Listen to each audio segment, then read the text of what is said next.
ഒരു പക്ഷിയെ പോലെ സ്വതന്ത്രയാകുക. മാനുഷികമായ ആഗ്രഹങ്ങളിലേക്ക് ആകർഷിക്കപ്പെടാതെ ആത്മീയവും നിത്യവുമായ കാര്യങ്ങളിലേക്ക് തിരിയണം.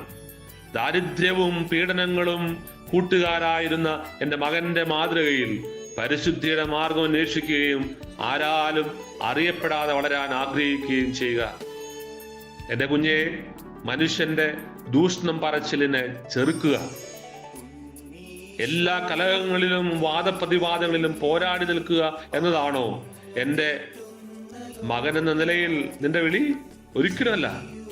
ഏത് യുദ്ധത്തിലും ജയിക്കാൻ ആരംഭം പ്രാർത്ഥനയിലും അവസാനം ക്ഷമയിലുമായിരിക്കണം. എല്ലാ കാര്യത്തിലും സമാധാനം കാക്ഷിക്കുക. ആത്മാക്കളുടെ രക്ഷയ്ക്കായി സാത്താനെതിരായ യുദ്ധത്തിൽ ഫലപ്രാപ്തി ഉണ്ടാകുന്നത് ഞാൻ മുഖേനയാണ്. ഞാൻ ആഗ്രഹിക്കുന്ന വിധത്തിലാണ് അത് സംഭവിക്കുകയും ചെയ്യുക. വേറെ ഏതെങ്കിലും മാർഗത്തെപ്പറ്റി ചിന്തിക്കുന്നത് തന്നെ തെറ്റാണ് കേട്ടോ. മനോഹരമായ ഈ ദിവസത്തിൽ അങ്ങേക്ക് നന്ദി പറയുന്നു. ഞങ്ങളെയും ഈ ലോകം മുഴുവനെയും അങ്ങയുടെ തൃക്കരങ്ങളിൽ സമർപ്പിക്കുന്നു. ഈ രാത്രിയിൽ ഞങ്ങളെ കാത്തുപാലിക്കാൻ അങ്ങയുടെ ദൂതന്മാരെ നിയോഗിക്കണമേ.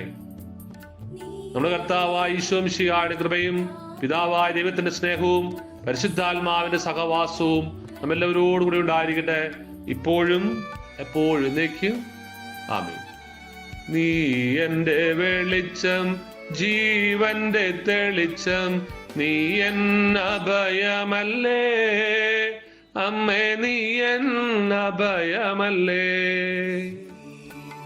അമര മനോഹരി അമ്മേ